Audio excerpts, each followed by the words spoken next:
Hello and welcome to the Gaggle Board Challenge, and if necessary, destroy media narratives. I'm George Szamuely. With me today, of course, is co-founder of the Gaggle, Peter Lavelle. So, Peter, on Monday we had the much-anticipated telephone conversation between President Trump and President Putin.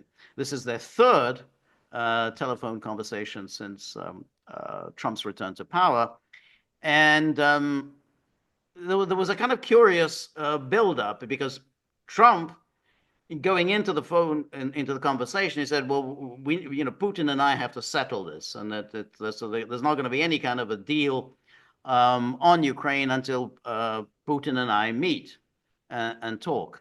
And now, as far as the Zelensky and the rest of the sort of NATO gang that enables him, their view is, "Oh, this is good. That Trump is going to go into this conversation, demand a ceasefire from Putin, the 30-day unconditional ceasefire, and he's going to tell Putin that if you don't agree to this ceasefire, we're going to impose sanctions on you." So that was their anticipation.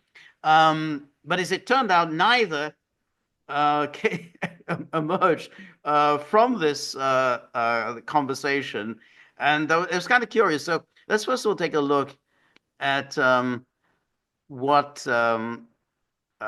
first of all what Trump said after this talk. He says, "Just completed my 2-hour talk with President Putin. I believe it went very well. Russia and Ukraine will immediately start negotiations toward a ceasefire, and more importantly, for an end to the war." So notice he's already not going along with the whole NATO thing. They're negotiating toward a ceasefire. No, there's no business of unconditional 30-day ceasefire, whatever. They're going to negotiate toward a ceasefire and, more importantly, an end to the war. The conditions for that will be negotiated between the two parties, as it can only be, because they know details of a negotiation that nobody else would be aware of. The tone and spirit of the conversation were excellent. And if it wasn't, I would say so now. Rather than later, Russia wants to do large-scale trade with the United States when this catastrophic bloodbath is over, and I agree. There's a tremendous opportunity for Russia to create massive amounts of jobs and wealth. Its potential is unlimited. Likewise, Ukraine can be a great beneficiary on trade. In the process of rebuilding its country, negotiations between Russia and Ukraine will begin immediately. I have so informed President Zelensky of Ukraine, Ursula von der Leyen, President of the European Commission, that's President Emmanuel Macron, Giorgia Meloni, Chancellor Friedrich Merz, and President Stubb of Finland. Who's missing? Well, exactly. That's exactly the case. Who's missing? Well, one person missing is Keir Starmer, which is interesting. Also missing is the Polish Donald Tusk, also not there. And both of them are among the hawks, one could say. But mind you, they're all pretty hawkish. But Meloni's appearance is kind of interesting because Meloni was absent from the previous when they had their call in Albania following the Istanbul talks, and they talked with Zelensky. Meloni was a little upset that she had been excluded from this call because she was in Albania, but they decided not to include her in this call. But Trump wanted Meloni. He seems to like Meloni, but no Starmer. Yeah, it's again, it's like a junior high school cafeteria. These are just so unserious people. Right. Now, so that's, I think, interesting. Then he says the Vatican, as represented, the Pope has stated that it could be very interested in hosting the negotiations. Let the process begin. So the way they worked it is we were led to believe by Trump that he would first have a conversation with Putin, then he would talk to Zelensky, and then he would talk to Zelensky and the NATO gang. But that's not quite what happened. The way he does it, he first had a brief conversation with Zelensky, then he had that 2-hour conversation with Putin, and then he had the conversation with Zelensky and the NATO gang. Um, Do you imagine those guys waiting by the phone? that's right. What do you think they're talking about? That's right. Yes, You think they're talking about us? that's right. Yeah, I'm sure remember, that. they had to wait by the phone because this was a Yes. 2 hour conversation. So they had to be on call because they were probably thinking, okay, this will be an hour, maybe 45 minutes, but it was 2 hours. So they had to wait around It, for an it, it, additional it's kind hour. of it's kind of like calculating the time of a jury being out. Is it Yeah. good that they Is it is a it good, good is that that exactly, is that a good or a bad sign? That's right. is it a good sign or a bad sign? And then this was the Putin. It wasn't a readout. He actually went out and made a statement. He was visiting a school in Sochi. And he says, my colleagues asked me to say a few words about the results of our telephone conversation with the President of the United States. Indeed, this conversation took place, lasted more than 2 hours. I would like to note that it was a very informative, very frank, and overall, in my opinion, very useful in this regard. And then, first of all, I thank the President of the United States for the support of the United States in resuming direct negotiations between Russia and Ukraine regarding the possible conclusion of a peace agreement, regarding the resumption of negotiations that were interrupted by the Ukrainian side back in 2022. And then the president expressed his position on the cessation of hostilities, a ceasefire. I, for my part, also noted that Russia also advocates a peaceful settlement of the Ukraine crisis. We must simply determine the most effective paths to peace. We agreed with the President of the United States that Russia will propose and is ready to work with the Ukrainian side on a memorandum regarding a possible future peace treaty defining a number of positions, such as, for example, the principles of settlement, timing of a possible peace agreement, including a possible ceasefire for a certain period if appropriate agreements are reached. By the way, contacts between the participants of the meeting and negotiations in Istanbul have resumed, and this gives reasons to believe that we are generally on the right track. Once again, I would like to emphasize that the conversation was very constructive, and I rate it highly. The question, of course, is that the Russian and Ukrainian sides show maximum desire for peace and find compromises that will suit all parties. And then, at the same time, I would like to note that Russia's position is generally clear. The main thing for us is to eliminate the root causes of this crisis. If there's any need to clarify anything, then Press Secretary Peskov and my assistant, Mr. Ushakov, will explain a little later some details of our negotiations today with President Trump. So essentially, I mean, just if you look just what they said, Trump is more or less saying, okay, well, just go ahead and talk. You just go ahead and negotiate away, which is what they were kind of doing in Istanbul. So that was basically, all Yeah, right, it's you don't like, want to okay, glad negotiate. you guys showed up. I got to run. I got a taxi. Okay, good luck. That's right. And then Zelensky, sent out his tweet, and then I spoke to the president twice today. First, we had a one-on-one call before his conversation with the head of Russia, and later we spoke together, with President Trump, and blah blah. Why is von der Leyen in on this? By the way, I mean, I don't get but anyway, this is a defining moment. The world can see now whether its leaders are truly capable of securing a ceasefire and achieving a real lasting peace.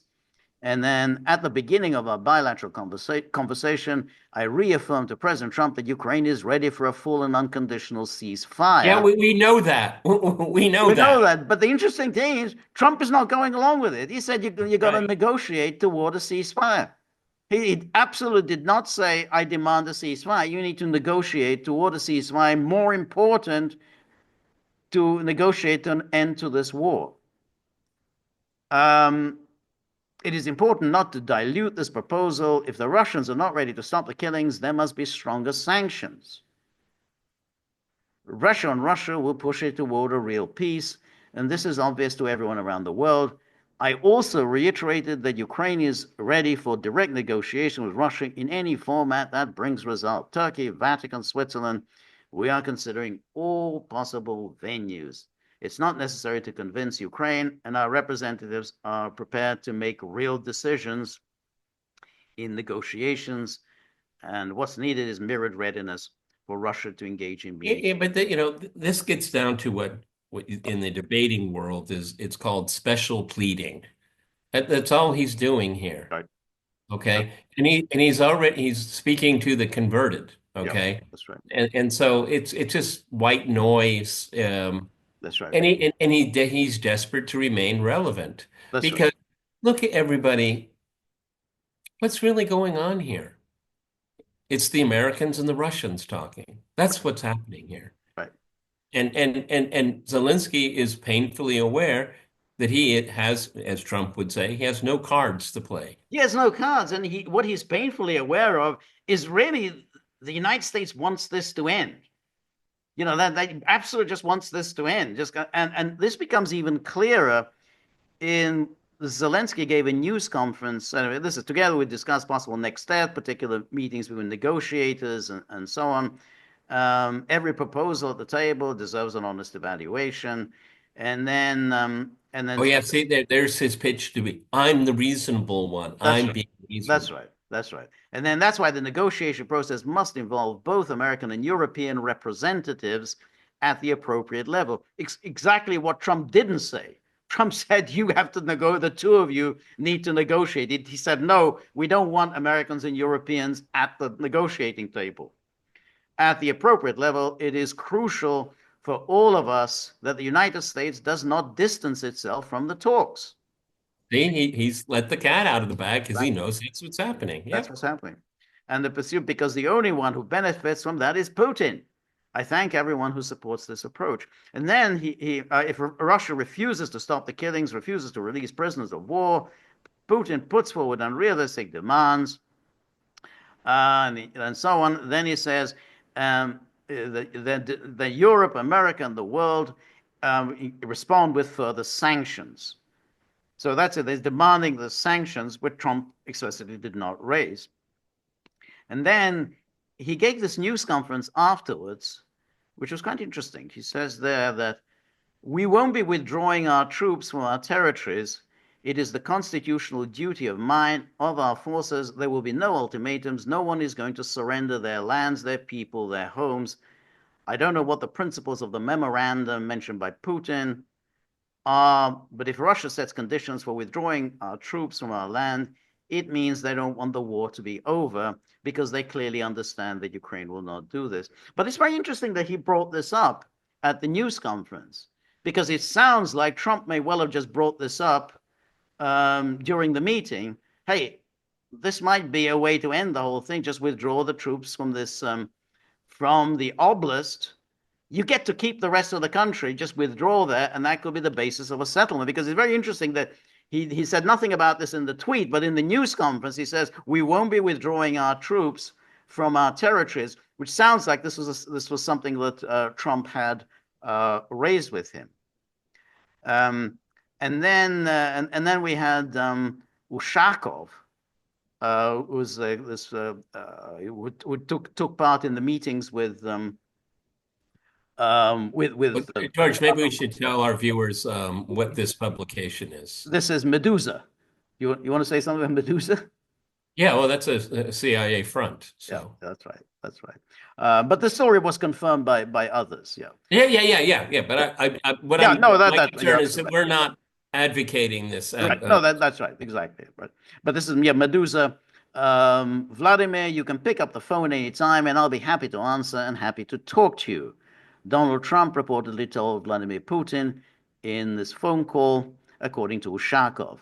In recorded comments shared with journalists, Ushakov stated that the two presidents discussed Russia's war with Ukraine in detail, but not a timeline for a ceasefire, as well as Moscow's bilateral relations with Washington. And then, according to Ushakov, Trump said he views Russia as one of America's most important partners once the Ukraine conflict is resolved to some degree. He added that the Russians and US presidents plan to organize an in-person meeting but it must be well and thoroughly prepared. No date or location for the meeting has been announced yet. And then I'll tell you, it's rare to have conversations of such length where both presidents wanted, neither of them wanted to end it, didn't want, if I can put it this way, to hang up. So they just wanted to chat, like people want to, yeah, but hey, I got things to do. But we're having so much fun. For you, Don, I've cleared my schedule. Exactly. Apparently also that they agreed to go on a first name basis. That's right. Yes, exactly. Which is quite striking. And then this is Reuters also discussing Ushakov. It says Trump and Putin discussed what the U.S. leader called impressive prospects of ties between the two countries in a phone call. And then, but it's very interesting. Go back that. Yeah. It's interesting that Reuters, I'm sure they probably wrote many articles, but Putin, Trump discussed impressive prospects for U.S.-Russia ties. Right. See, this gives me the indication and vindication that this is what Trump wants. He wants to improve relations with Russia. That's right. He's not particularly interested in Ukraine. He's not interested in Ukraine, but he wants to get this out of the way because it's in the way of this improved relations that he wants. But it's in the way. I mean, he has to do with it, and that's why he's trying to figure out some way to deal with this situation. And the Russia and the United States are working on a new prisoner swap. That's Russia and the United States are working on a new prisoner swap. And then Kremlin foreign policy aide Ushakov told reporters that the two leaders had not discussed a timeline for a ceasefire, but that Trump had stressed his interest in reaching agreements quickly.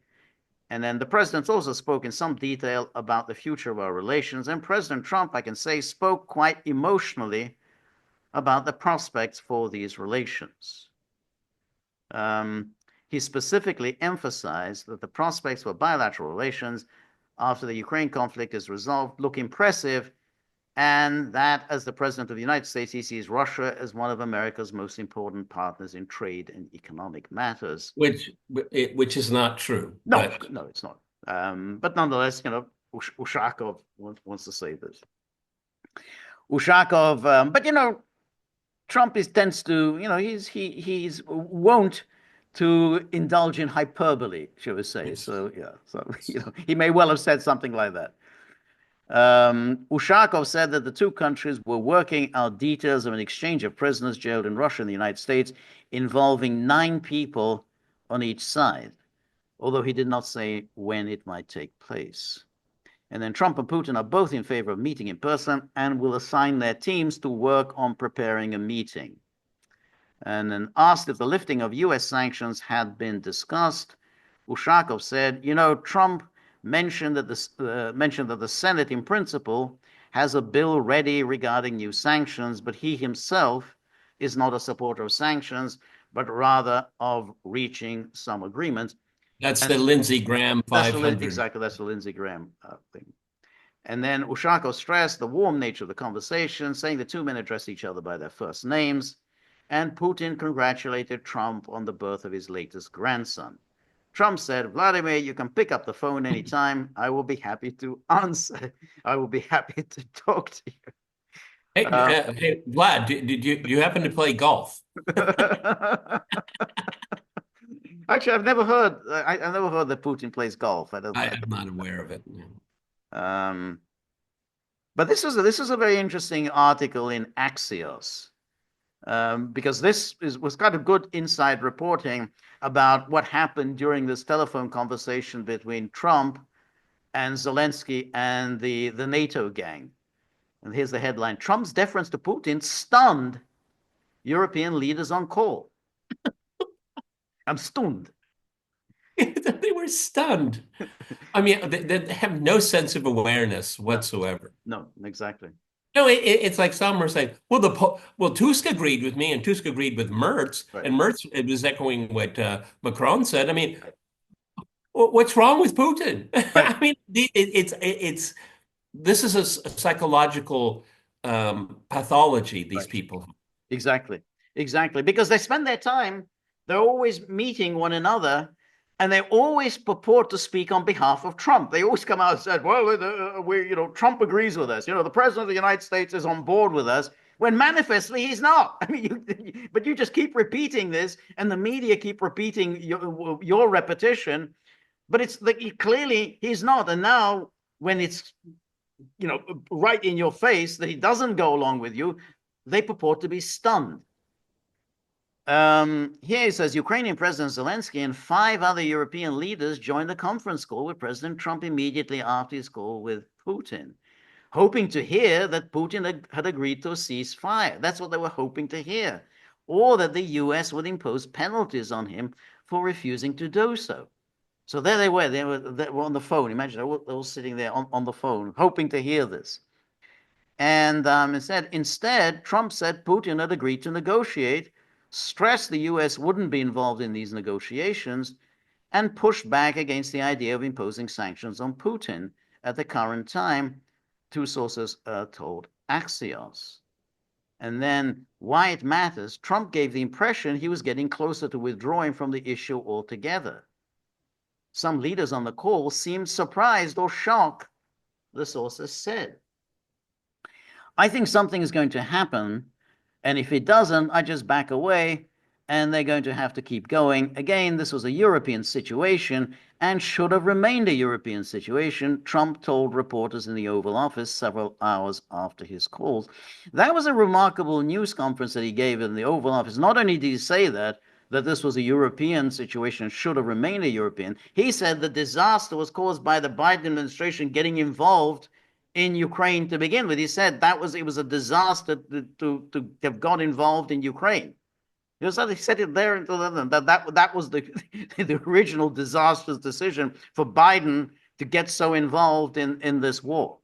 I remember saying on my program over 10 years ago, the Americans will rue the day they get involved so deeply into Ukraine, because once you get in, it's very difficult to get out. I remember saying that. No, that's right. That's right. But Biden just, or whoever was making those decisions, which is Whoever was, right. We're going to have to find out who made these decisions. I think we're going to have to start saying like the Biden syndicate or something like that.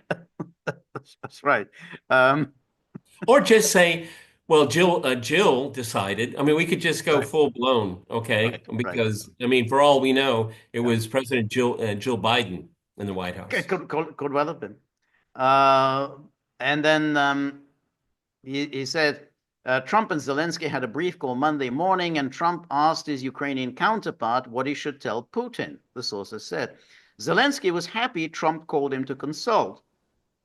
He requested that Trump demand an immediate ceasefire, threaten new sanctions, and offer no concessions to Putin without consulting Ukraine. So that's what he demanded this from Trump in their preliminary call. Trump did none of those things. So I want you to demand an immediate ceasefire, threaten new sanctions, offer no concessions, and consult with us first. Right, you are. And then he did not one of those things that Zelensky asked for.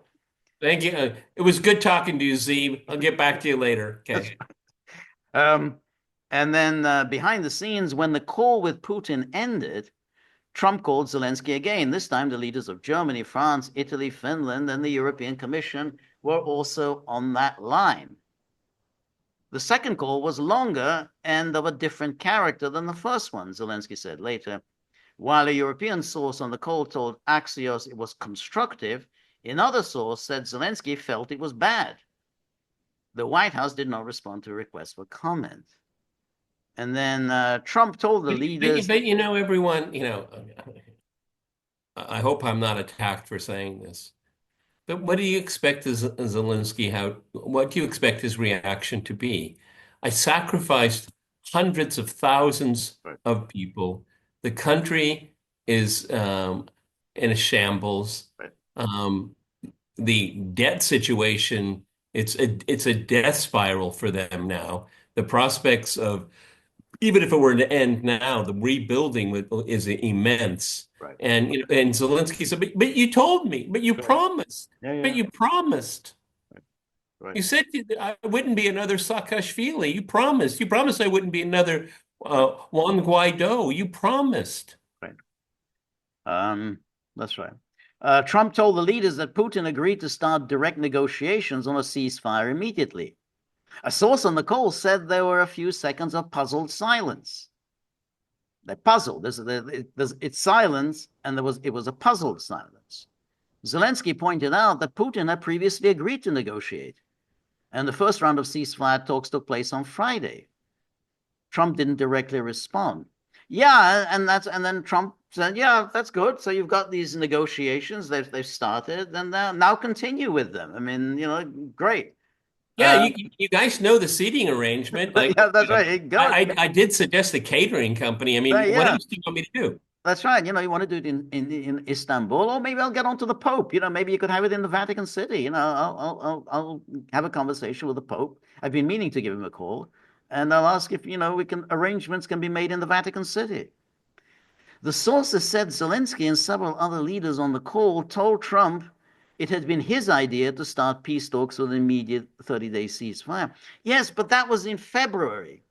That's more than 3 months ago, and they basically Trump, J.D. Vance abandoned that. I mean, it's a non-starter because Russia had said they're not going to accept those terms. Incidentally, Russia has not said no to a 30-day ceasefire. They said you have to fulfill certain conditions, no arming of Ukraine. So they said, oh, Putin has rejected. No, Putin hasn't rejected the 30-day ceasefire. He said there was a certain conditions, absolutely no arms deliveries, no training, nothing during those 30 days, because we're not going to agree to a ceasefire in which you're going to, arm Ukraine for the next round of fighting. So Trump has realized, well, that's a non-starter, that 30 days. So he's kind of moved on from that. There's no point in keep repeating it. And they just keep repeating this when it's obvious that it's a non-starter. You pro you promised me a new iPhone 3 months ago. That's right. What happened to that promise? Okay, it's like dealing with a 13-year-old It girl. is. Oh, but that's the thing. And that's what is so amazing is that Trump is the only grown up in the room. I mean, they just simply keep talking about this, which is obviously, that was 3 months ago. We've kind of moved on from that from February. Yeah, and it's my foreign policy. It's my money. Right. Okay, and it's my agenda. Right. Okay, I'm That's, doing this as a courtesy. This is a courtesy that's call. right. Exactly. I'm not interested in what you have to say. I'm telling you what happened. That's right. The courtesy call. That's it. And then friction point. Other European leaders on the call asked about the possibility of U.S. sanctions against Russia. What about these sanctions? Well, what about them? But Trump said he didn't think it was a good idea and stressed that he thought Putin wanted a deal. Italian Prime Minister Giorgia Meloni jumped in to ask why there couldn't be a ceasefire for at least 2 weeks heading into the talks. Can we just make it 2 weeks? I mean, no, let's do 14 days, not 30 days. Well, why do you think she did that? Because it is like it's a minor victory. Well, okay, we didn't get what we wanted, but Trump is moving in our direction. That's right. Yeah, A shorter ceasefire is better than no ceasefire. that's right. This is again, this shows no strategic No, vision no, whatsoever. It right. is trying to save face, Yeah, okay? Because they all have egg on their face right now, right, and they know it. right. Um, and then while German Chancellor Friedrich Merz asked what concessions Russia was willing to make. And then Trump told the group Putin would present a peace memo with his terms for a ceasefire for ending the war.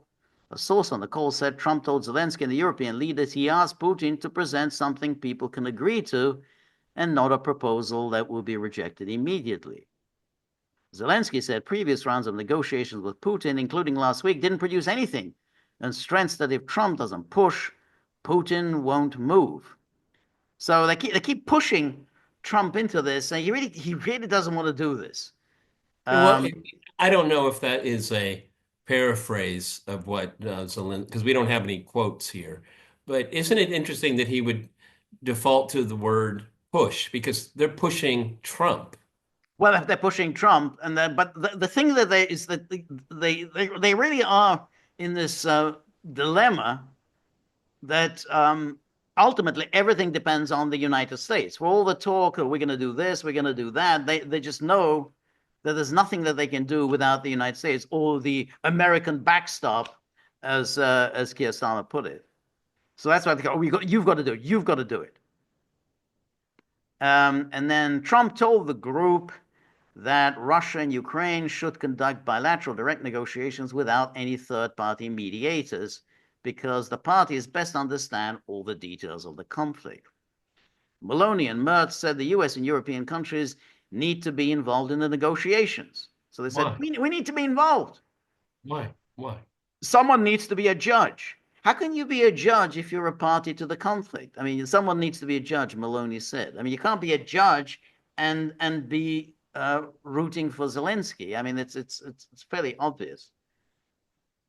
Merz proposed holding a meeting with all the parties present, and that's precisely what. Let's have another meeting with all the parties present. So in other words, he wants this whole thing of essentially you'll have everyone, all the NATO gang, and Zelensky and Russia. And I mean, well, that's not going to happen. Russia's not going to put itself in position. They're all going to sit there yelling at Russia.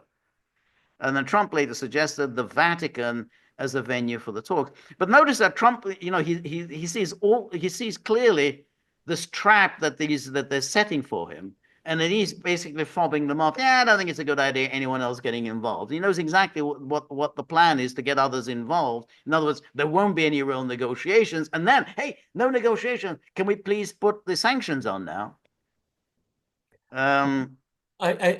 It's very curious that he's so keen on the Vatican, and just because he probably liked the place, this is really, who's your interior designer? I mean, I don't know. It's a good question. I don't know why. I just think he's just, I've been to the Vatican. I mean, it is really impressive. I mean, right. Wow. But I don't know whether that is all because of this new pope, and he's hoping to somehow. Yeah, that's also, he's establishing somehow some rapport with the pope. Big Cubs fan, and I trust him. Okay, right, yeah, right. I don't know, but I just think that because that's probably the most impressive thing he's seen in the last week or so, or something like that. Right. And Kaja Kallas, hey, he came in. The EU has approved its 17th sanctions package against Russia, targeting the nearly 200 shadow fleet ships. New measures also address hybrid threats and human rights. More sanctions on Russia are in the works. Kaja Kallas, on the case. On the case. The longer Russia wages war, the tougher our response. Yeah. You look really intimidating, lady.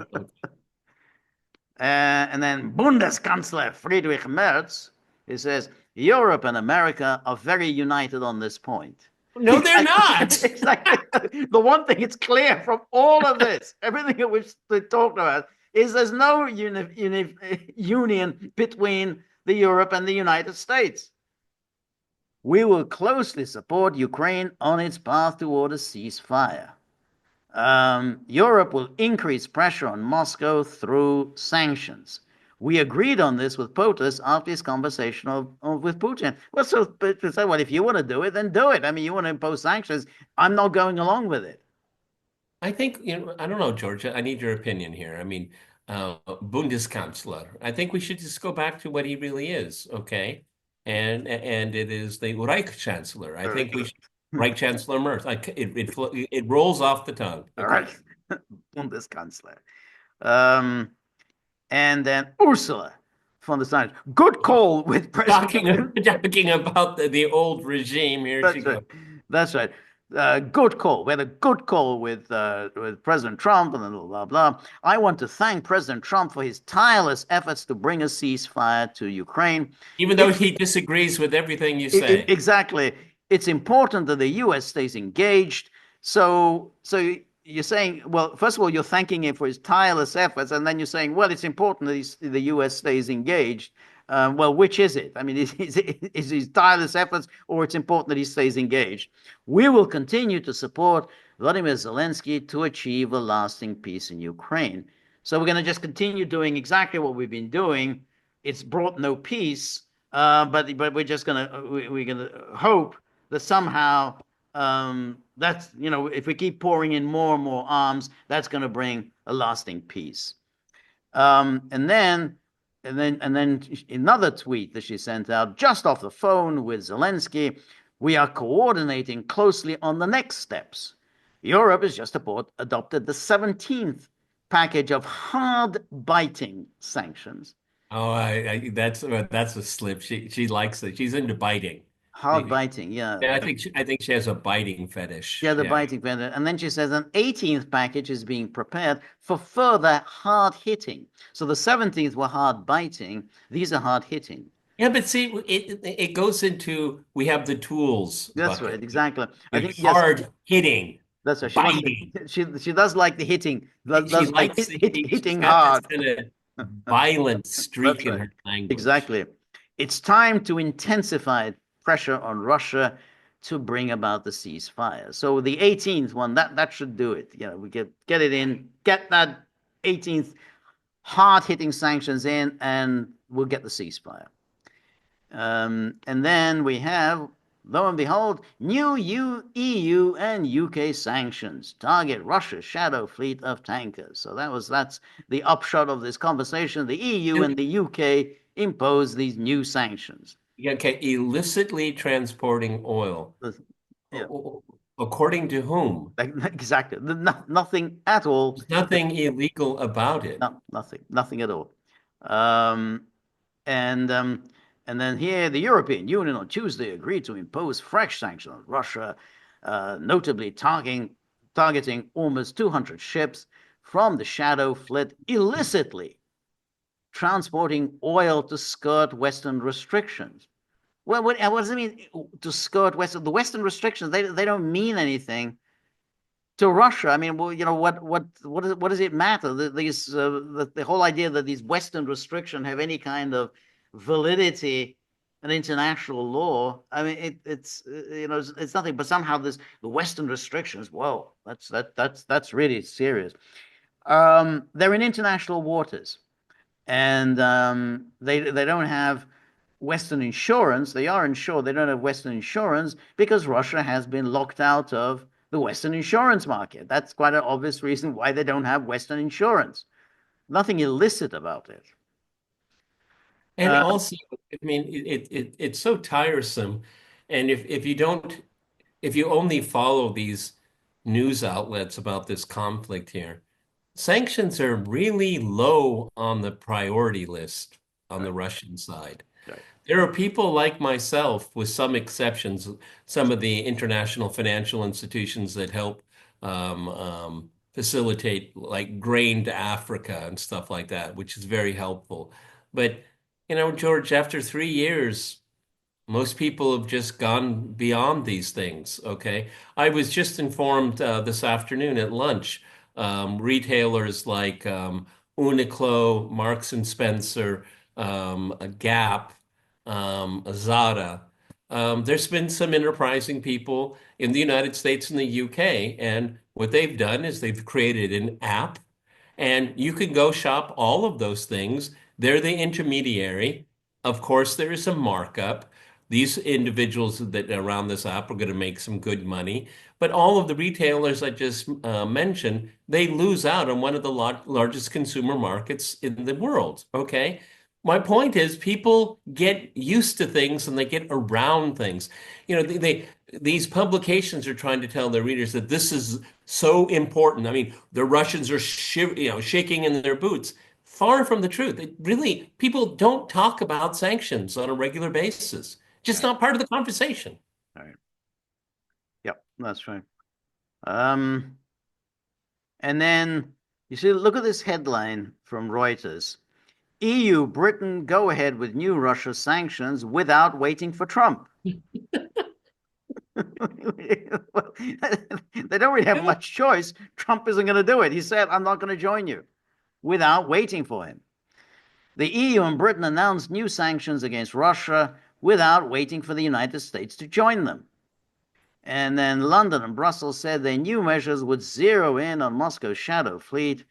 The sanctions were unveiled without an immediate announcement of corresponding steps from Washington, despite intense public lobbying from leaders of European countries for the Trump administration to join them. So I had this conversation expecting sanctions. He said, I'm not going to do the sanctions.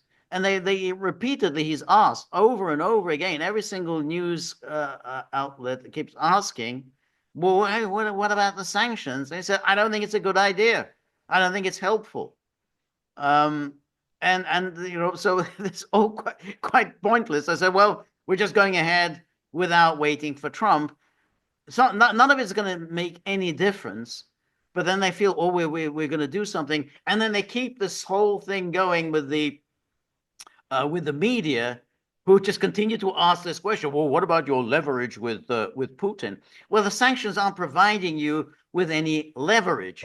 You've had 17. You're preparing the 18th, and you don't have any leverage.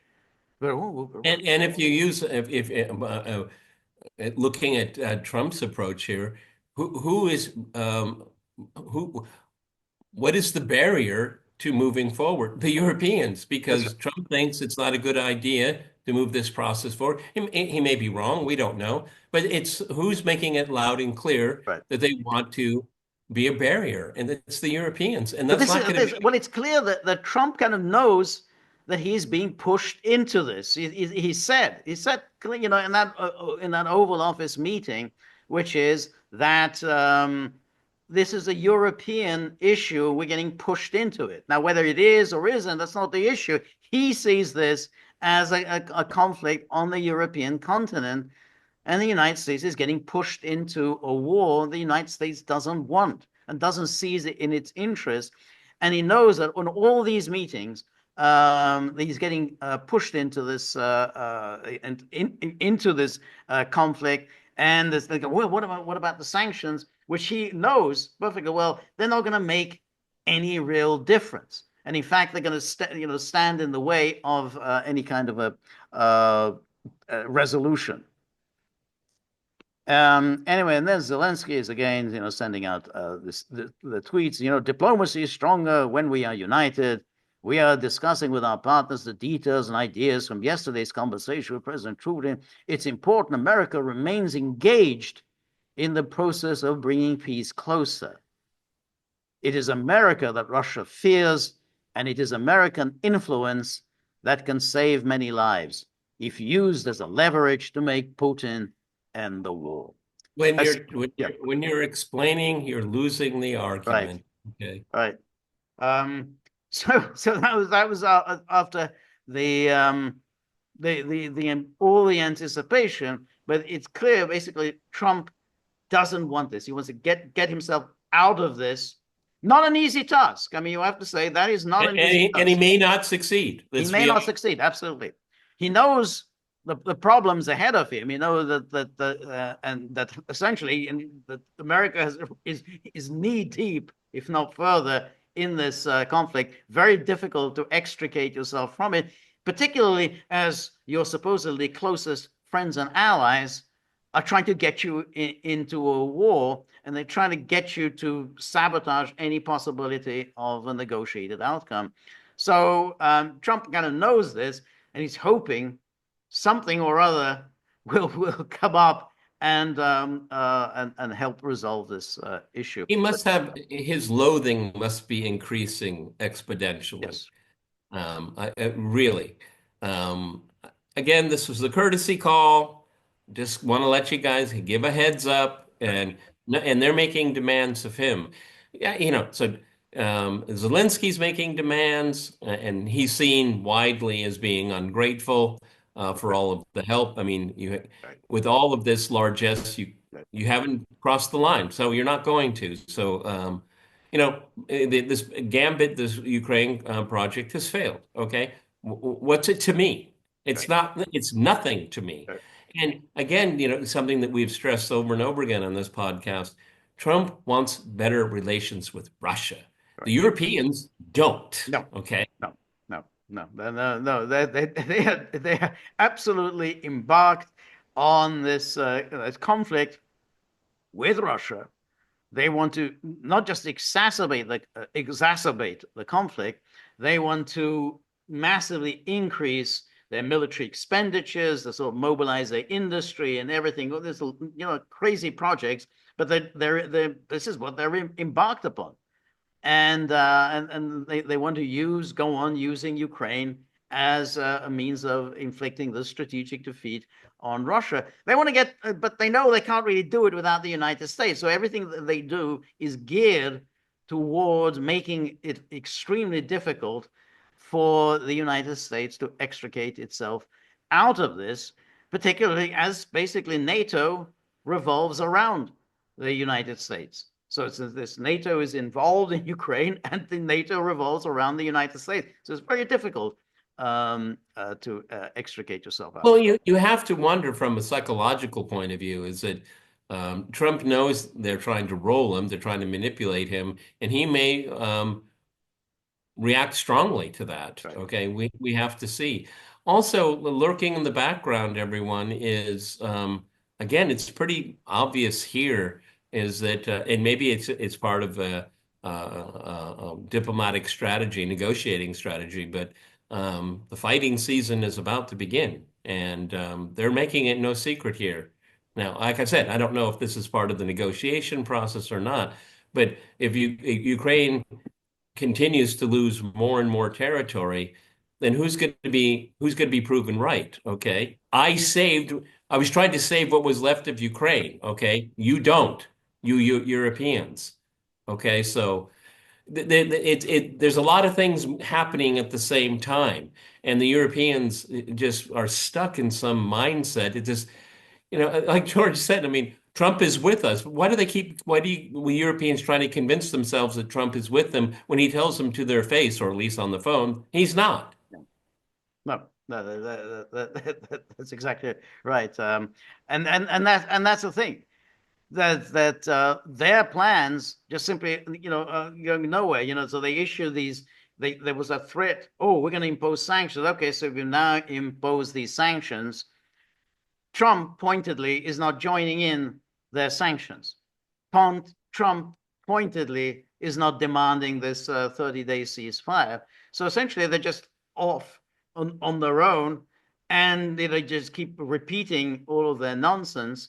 And somehow, and what can they do? Well, POTUS is with us. He's absolutely. We had him on the call, and he's with us, even though he clearly, when he holds he sends out these truths when he holds these news conferences. He's clearly completely has nothing to do with them, and as you said, he's getting really quite exasperated with what they're trying to do. I mean,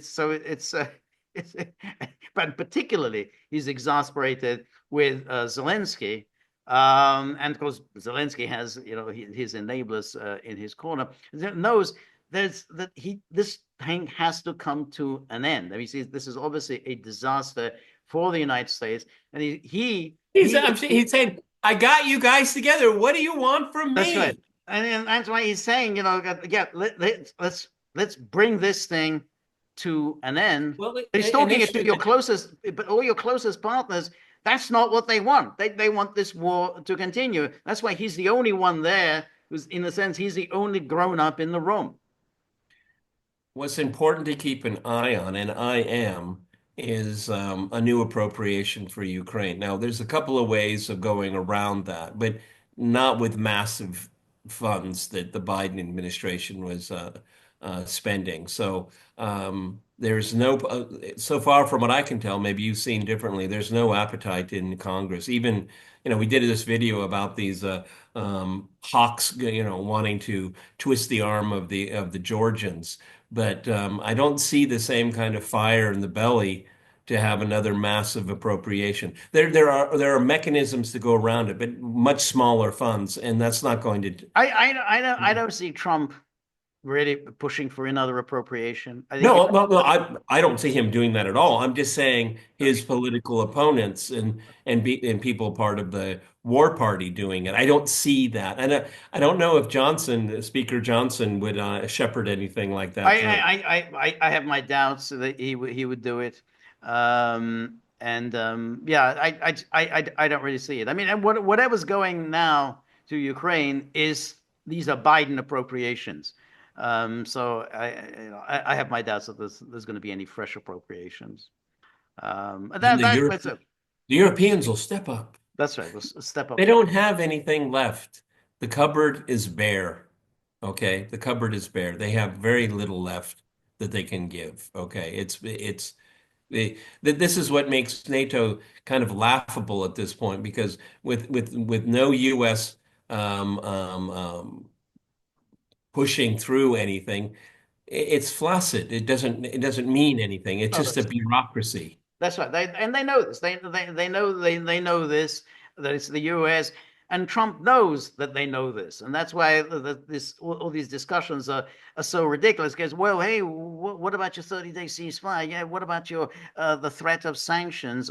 And we've got to stick with Ukraine. And Trump doesn't go like they all say this. Well, we're sticking with Zelensky. Trump doesn't say anything like that. But Trump is with us. No, there's nothing, not one thing that he has sent out saying we have to stick with Zelensky, we have to go supporting Ukraine. Nothing. He says nothing at all like that. But Trump is with us. You're absolutely on the same page with us. Yeah, those name droppers. Right. That's what they're doing. No, they just drop names. Okay. I tell you, given what we know about this man, and he's been at the center of American, if not international politics for a decade, I think it's pretty easy to conclude that he's getting sick and tired of these people. Yeah, exactly. And what do they, how do they govern their countries? I mean, Mertz wants another meeting. Yeah. No, They have meetings to have meetings. Okay, right, meetings to establish another meeting. right. Yeah. Yeah.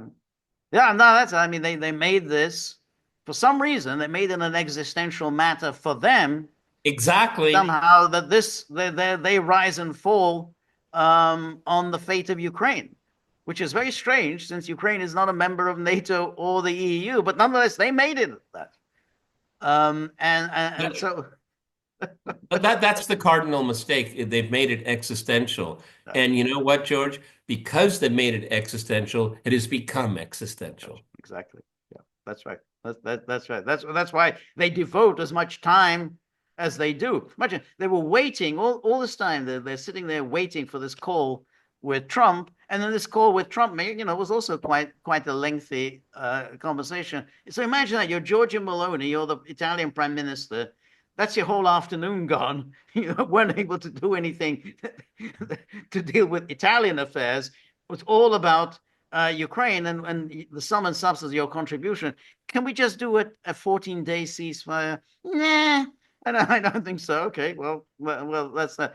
Maybe just a little bit of sanctions. Nah, I don't think so. So that's that's it. I mean, it's kind of pathetic, really. Yeah. Can you just give us something, Yeah, please? Can you give everyone a suite at the table? that's right. That's right. And then he goes, and then And then Starmer wasn't invited in any of it. That is yes, so that's telling. right. Yes, exactly. Yes. And then Trump goes and has this news conference in the Oval Office and said it's a European problem. We should never have got ourselves involved in a European problem. So after all the time, we're on the same page. The unity between this absolutely unshakable bond. Nothing about Ukraine without Ukraine. Okay, Yeah, as that's long right. as it takes. No, there's no divisions at all. No, there's absolute unity on the Ukraine issue. And Trump said, I don't know, it's a European problem. It's a huge mistake for us to get involved in it. I really wish they'd have like a signal gate incident where they accidentally have Viktor Orban on the phone. And so he's like, wow, this is what they're saying. Okay. Anyway, it is really obvious. The main points here. Trump is offloading this as much as it's possible. Okay. He's created the terms and conditions for the Russians and Ukrainians to speak. Yeah. Good for you, Donald. I give you credit for that. Okay, good. Okay. He's pushed back against the Europeans. I mean, George, we made so many videos about the 30 days Right. Well, ceasefire. that's the thing And, because and then and in the course of one phone call, everyone's jaw hits the table. Well, what about our 30-day well, ceasefire? that's the thing. Yeah, because that whole thing which Trump agreed on actually moves the ball forward because essentially said, okay, well, you set out your memorandum for what would be your terms, and then Ukraine sets out its memorandum, and then we can talk, see if you can combine the two or whatever. But at least you're moving towards some kind of a settlement. It may not happen, but at least you're moving in that direction. The 30-day ceasefire isn't moving in anywhere. There's no point to it. So there's no point in talking about it. Let's see if we can move towards some kind of an agreement, at least agreement on principles. What would the final outcome look like? And therefore, it does go back to the Istanbul Accords, which were aborted, but at least you're moving in that direction where there's at least a basis for an agreement. What can we agree on now? What can we postpone to a later date for a negotiation and so on? This is a kind of step-by-step process. It's not going to be kind of overall, hey, here's the peace treaty, let's sign it, but that we can at least craft a step-by-step process. Okay, we can at least agree on this for the time being, then we can move on, agree on something else.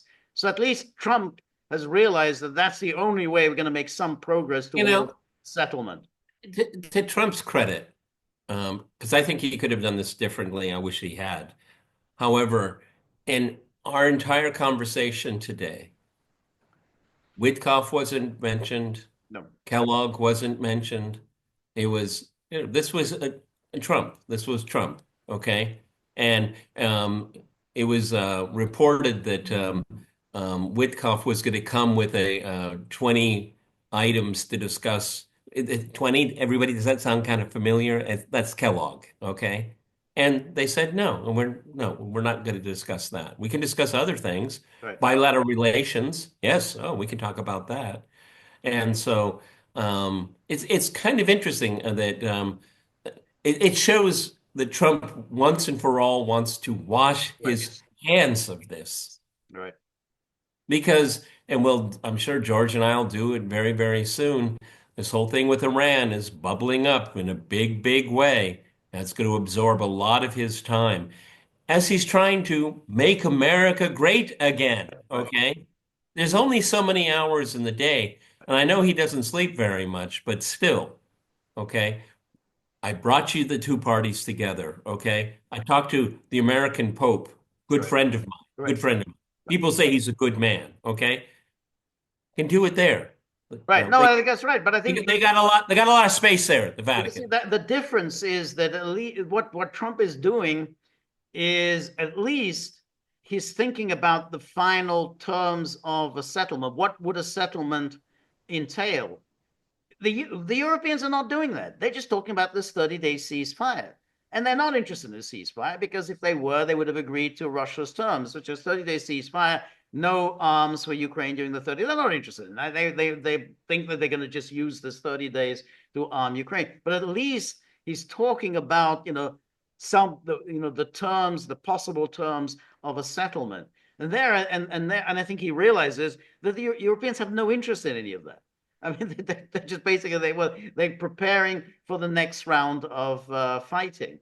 So that's why I think that he of all of them at least understands that you have to actually move towards some kind of a resolution, and these ceasefires are quite pointless.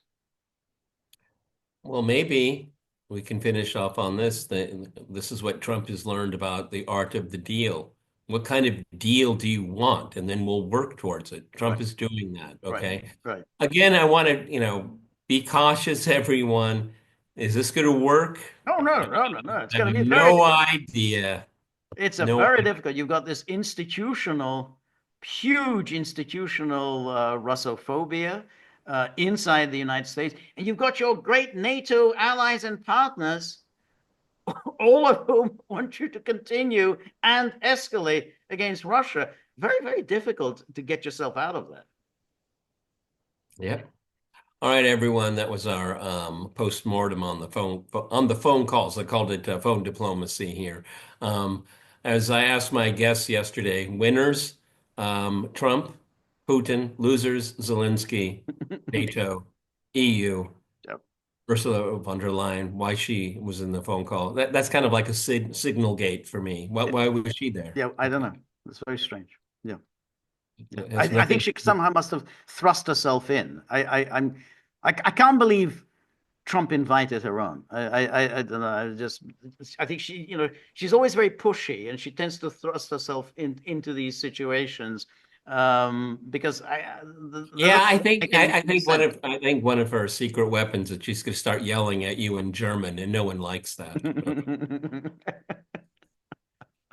You know, she's got that little veneer there, but when the mask comes down, You remember that time when Macron went to Beijing and she insisted on accompanying him, yep.